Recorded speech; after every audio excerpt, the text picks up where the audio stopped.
I am Joyce. I was born in Soweto.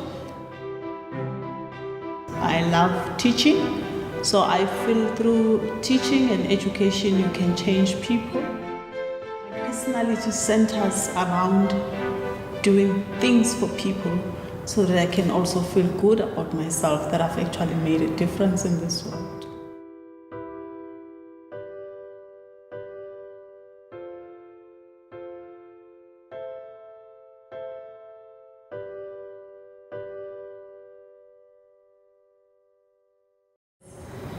The refugee project started when I watched a documentary about the South Sudan. They were talking about the boys that had left their village in the middle of the night and they were attacked by rebels. And apparently in that village they were killing everyone who is a boy or a man. And from there I was really touched with the story, and over the years I've been looking for ways to work with refugees. When I got an email from an intern, Molly Holding from the US, who was working for the Joyce Refugee Service, asking me if they would help, we would help in terms of training refugees start small businesses. So they have developed this program that they would help refugees start small trading businesses where they can put food on the table. It's not big businesses, it's just selling something so that you can sustain your livelihood. So this lady asked whether we would be willing to do it as Enactus, University of Johannesburg, and I said yes, why not? And they came to present the project, and then students started developing the pamphlets and making sure that the language is easy for them. And then I started facilitating those sessions where I would have maybe 100 at a go and just orientate the refugees on South Africa, the bylaws, where can you sell, where can you not sell, what can you sell. So you would find that a lot of them didn't know anything really about the country. All they know is that they are just dumped in the streets of Johannesburg and they have to find their way on how to make a living. So that's basically how I started with the refugee program.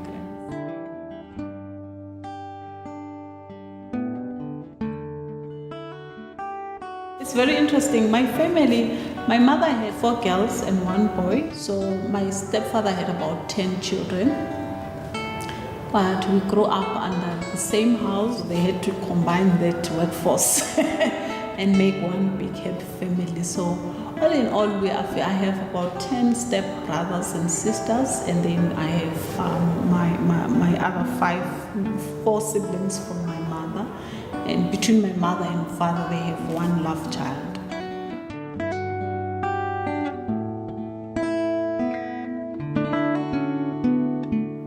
I used to have a cousin. She didn't start school at the same time when I started school. We were the same age, and I realized that she was really battling to write her name. So I felt it was my responsibility to teach her how to write her name. I think I was very young and I really liked to teach, and I would listen to things over the radio. I remember we had a session in the rural areas. We had a time where there was a lot of cholera in the community and people had diarrhea. I had listened over the radio how to stop diarrhea because people had been told that you may end up being dead of dehydration. So I remember teaching the people in my community how to mix the water for diarrhea. I was still at primary school, so everyone who is sick in the community, they would call Zanele. Zanele will come and make you the water. So it was like, for me, I had healing power to do it. So teaching that for me was amazing. And so it made me feel good that I've actually made a difference in someone's life.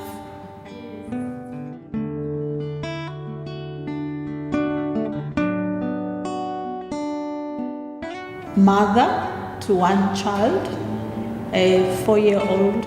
I am a wife, been a wife for 20-something years. And I'm also a career woman. I'm the kind of woman who goes out there and wants to make a difference. Who I am, in a nutshell, is a very colorful and beautiful someone who can adjust to any condition, to any situation. I understand people because I've interacted with people from all walks of life, and traveling to the 12 countries that I've traveled to has taught me a lot about people. So all those things end up making who I am.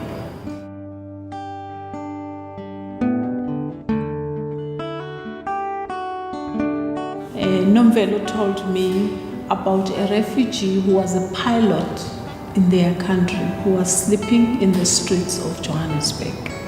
That story really touched me. And then one session I was busy teaching them about the bylaws, and one refugee stood up crying, telling me that he has been in this country for 20 years, but he's still regarded as an asylum seeker. He showed me his documents or the degrees that he had.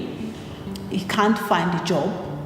He is always on year-to-year asylum renewal, and how they have to go to these offices, Home Affairs, and pay bribes for them to even get those papers.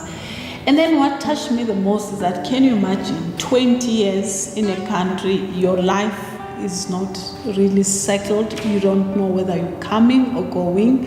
You just have a temporary piece of paper that allows you to do very little in the economy.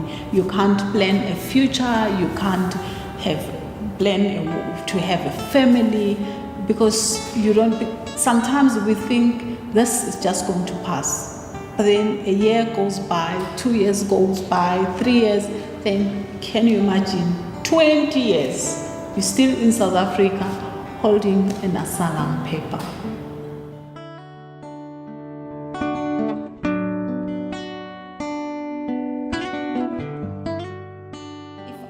All the monies in the world, I would educate people about what is it that you can do to avoid to become a refugee yourself.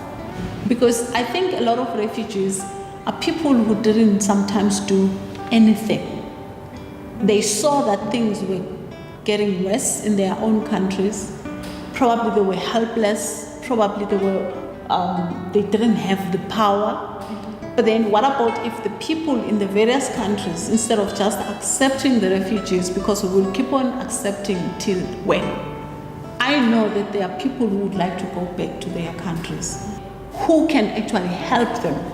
Because if you come here and I help you with food and what have you, and then 20 years passes by and the status in your country is still not changing, have I really helped you?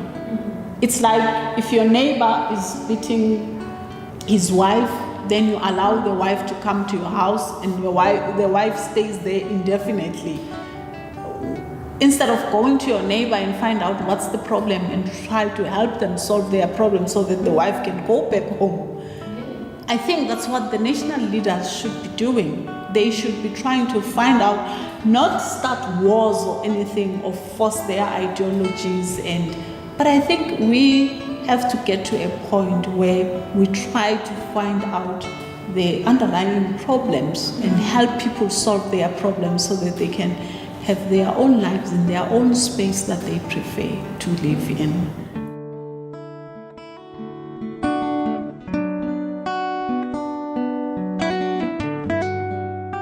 Exactly do what my mother would do. My mother always took care of other people. So taking care of people comes naturally, because it's something that I didn't hear about, but it's something that I saw.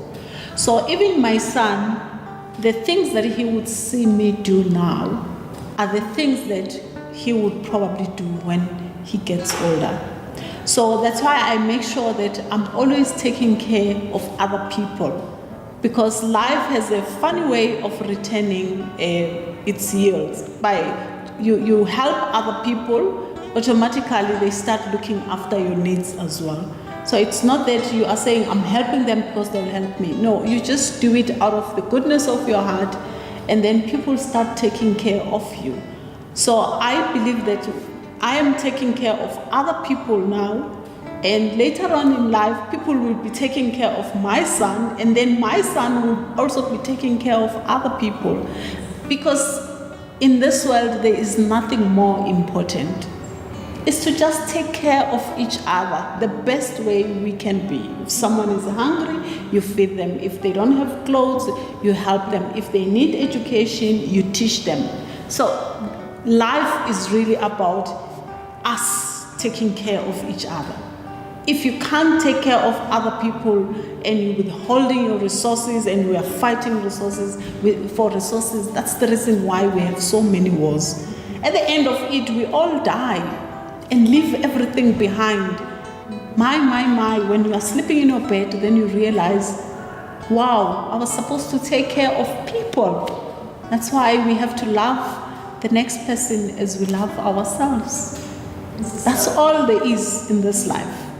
Whatever that you will discover when you travel the world, at the end of the day, you discover everything that I needed to do was to just take care of the next person, so that the next one would learn from what I do and take care of the next person. That's basically it.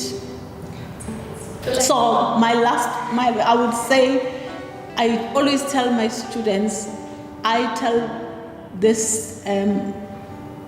have this phrase, I am not better than anyone, and no one is better than me.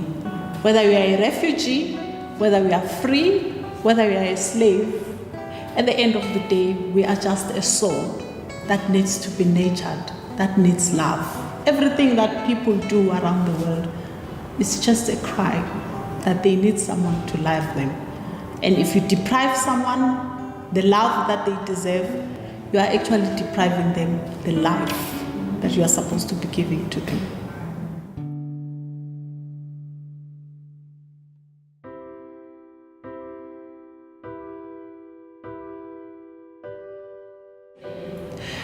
My dream is to live a happy and peaceful life. Not too rich, not too poor, but just being happy and being surrounded by people who love and respect me. That's my dream.